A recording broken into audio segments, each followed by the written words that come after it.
Hello बच्चों, good morning. मैं हूँ पारम सर, आपके लिए फिर नया एक वीडियो लेके आया हूँ। तो देखिए आप सभी लोग और अच्छी तरीके से पढ़िए, ठीक है। जैसा कि हमने अभी आपको मॉडल पढ़ाए, मॉडल पढ़ाने के बाद मैंने आपको कुछ सेल डिवीज़न भी बताया है। तो बच्चों को सेल डिवीज़न अगर समझ में ना आया हो तो वो कमेंट कर सकते हैं और फिर से पूछ सकते हैं, मैं फिर से बताऊंगा। जैसे संभवतः मैंने उनको कल बताया भी था, तो किसी ने सेल डिवीज़न का HW दिखाया नहीं है, ठीक है ना। तो जितने भी बच्चे अगर वीडियो देख रहे हो तो वो HW हमको शेयर करें, जो भी उसमें गलतियाँ होंगी हम सही करके यहाँ से आपको भेज देंगे, ठीक है। तो उसके आगे अब हम आपको पढ़ाने जा रहे हैं, ठीक है। तो इसके आगे अब हम आपको जो पढ़ाने जा रहे हैं वो आपकी स्क्रीन पर दिया हुआ है। इसको बहुत ही अच्छी तरीके से हम देखेंगे और समझेंगे,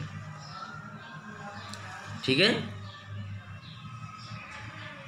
तो देखिए लिखा है, वे परमाणु जिनके परमाणु क्रमांक समान परंतु द्रव्यमान संख्याएं भिन्न भिन्न होती हैं एक दूसरे के समस्थानिक कहलाते हैं। समस्थानिक, समभारक और समन्यूट्रॉनिक, आज हम आपको ये पढ़ाएंगे।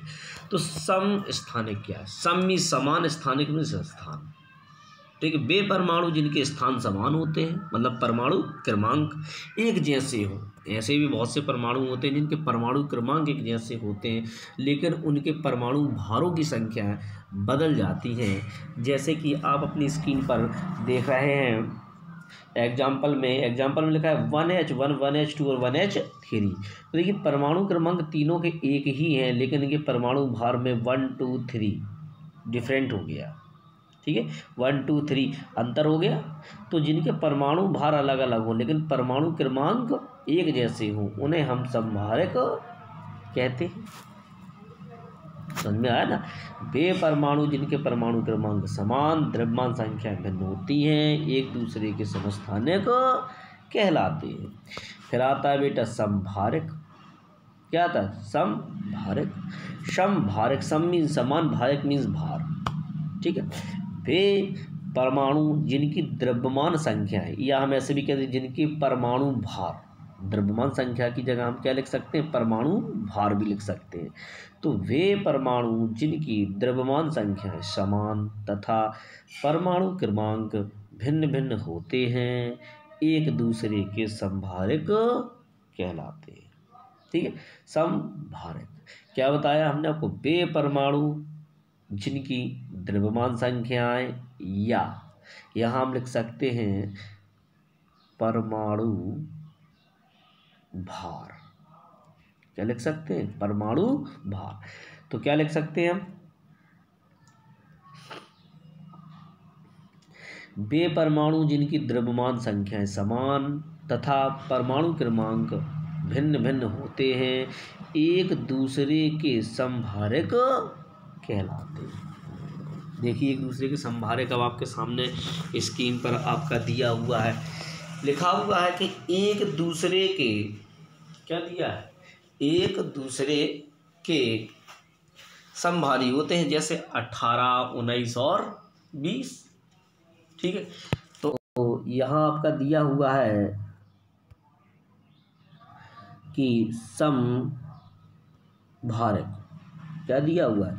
समभारक 18, 19 और 20, ठीक है। तो 18 का परमाणु जो 18 होता है उसको हम आर्गन कहते हैं, परमाणु भार 40, 19 का पोटेशियम परमाणु भार 40, 20 का कैल्शियम परमाणु भार 40। समझिए ना, आर्गन, पोटेशियम और कैल्शियम 18, 19 और 20, इन तीनों के क्या है? परमाणु क्रमांक तो देखिए भिन्न भिन्न है, लेकिन परमाणु भार कैसे हैं? समान है। Very good. कैसे हैं? एक समान है। परमाणु भार कैसे हैं? एक समान, लेकिन परमाणु क्रमांक कैसे? भिन्न भिन्न। हम अपनी भाषा में ऐसे भी लिख सकते हैं, वे परमाणु जिनके परमाणु भार समान होते हैं एवं परमाणु क्रमांक भिन्न भिन्न होते हैं, एक दूसरे के समस्थानिक कहलाते हैं, ठीक है। चलिए उसके बाद हमारा तीसरा आ जाता है सम न्यूट्रॉनिक। सम मीन्स समान, न्यूट्रॉनिक्स में न्यूट्रॉन, ठीक है। सम मीन्स समान, न्यूट्रॉनिक मीन्स न्यूट्रॉन। तो भिन्न तत्वों के वे परमाणु भिन्न तत्वों के वे परमाणु जिनमें न्यूट्रॉनों की संख्या समान होती है न्यूट्रॉनिक कहलाते हैं। अब देखेंगे हम इसमें क्या देखेंगे हम इसमें कि देखिए न्यूट्रॉनों की संख्या समान क्या होगा यहाँ न्यूट्रॉन। तो यहाँ पर देखिए बेटा न्यूट्रॉनों की संख्या निकालने के लिए यहाँ परमाणु भार भिन्न है और इसमें परमाणु क्रमांक भी भिन्न है, मतलब दोनों ही डिफरेंट हैं। क्या है? दोनों ही भिन्न भिन्न हैं। अब इन दोनों भिन्न भिन्नों को हम ऐसा कुछ करेंगे कि हमको एक ही आंसर इन तीनों का क्या आना चाहिए, एक आंसर आना चाहिए। अगर इसका 8 अगर पहले का अगर आ रहा है 5, ठीक है, तो दूसरे का भी 5, तीसरे का भी 5। अगर पहले का आ रहा है 10 तो दूसरे का भी 10, तीसरे का भी 10 है। पहले का आ रहा 8, तीनों का होना चाहिए 8। मतलब ऐसा जो भी आंसर आएगा वो तीनों का एक समान आएगा, तभी तो न्यूट्रॉन समान होंगे। ठीक, तो देखिए न्यूट्रॉन समान करने के लिए हम क्या करते हैं। न्यूट्रॉन समान करने के लिए हम सबसे पहले आपको एक सूत्र बताते हैं। ठीक है, सूत्र में हम लिखेंगे, ठीक है, सूत्र जो आपका है वो है आपका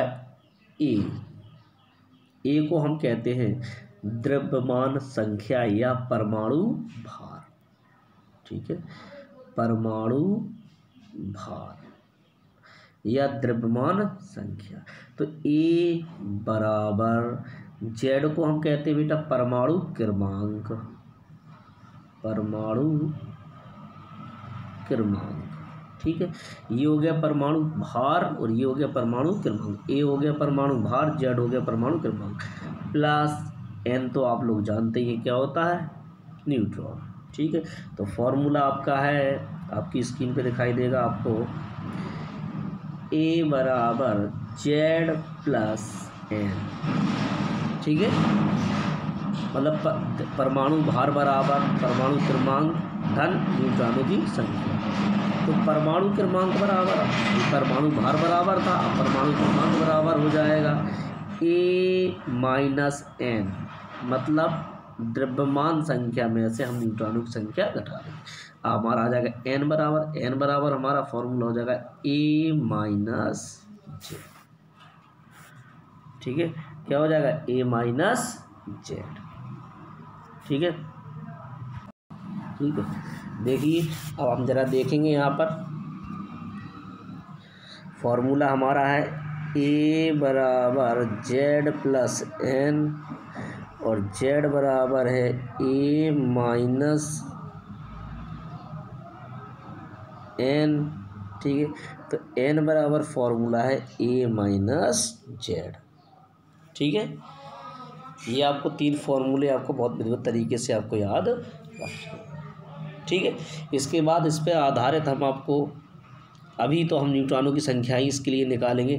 तो न्यूट्रॉनों की संख्या निकालने के लिए बेटा हम करेंगे, देखते हैं अभी हम इसमें हमारा दिया हुआ है तो देखिए इसमें आपका ये दिया हुआ है। इसके बाद हम देखते हैं हमारा दिया है सम न्यूट्रॉनिक 6 C 14 7 N 15 और 8 O 16, 6 C 14 7 N 15 8 O 16। ठीक है, इस प्रकार हमारे ये दिए, हम न्यूट्रॉनों की संख्या ज्ञात करेंगे। तो देखिए कैसे करते हैं। इसमें हम न्यूट्रॉनों की जब संख्या ज्ञात करेंगे बेटा, तो दिया हुआ है 6 C 14 और 7 N 15 और 8 O 16। ठीक है, इसमें ये जो नीचे वाले हैं वो हमारे सब जेड हैं और जो ऊपर वाले हैं वो सब हमारे क्या हैं, ए हैं। तो हमको निकालना क्या है बेटा, एन बराबर, तो एन बराबर फॉर्मूला कर ए माइनस जेड। ठीक है, क्या लगाएंगे, ए माइनस जेड। ठीक है, देखिए फिर से, तो यहाँ से हमने लगाया है, हमको एन बराबर निकालना है, तो ए माइनस जेड। तो हमारा ए दिया है बेटा 14 माइनस 6 बराबर कितना बचेगा 8। दूसरे का हमारा दिया है 15 माइनस 7 बराबर 8 और 16 माइनस 8 बराबर कितना बचेगा 8। देखिए n बराबर तीनों का क्या निकला 8 आ गया आंसर, 8 उत्तर आ गया तीनों का। तो इसमें क्या होगा न्यूट्रॉन n बराबर समान हो गए तो हम क्या निकालेंगे कि वे परमाणु जिनके परमाणु भार और परमाणु क्रमांक भिन्न भिन्न होते हैं और न्यूट्रॉनों की संख्या समान होती है सब न्यूट्रॉनिक कहलाते हैं। ठीक है, चलिए इसके बाद हम अपने चलते हैं। आपको एक क्वेश्चन हमने बताया है, अभी हम आपको एक क्वेश्चन बताने जा रहे हैं, तो आप ज़रा उसमें देखेंगे। क्वेश्चन है आपका, एक परमाणु के नाभिक में 12 न्यूट्रॉन हैं। एक परमाणु के नाभिक में कितने 12 क्या है न्यूट्रॉन।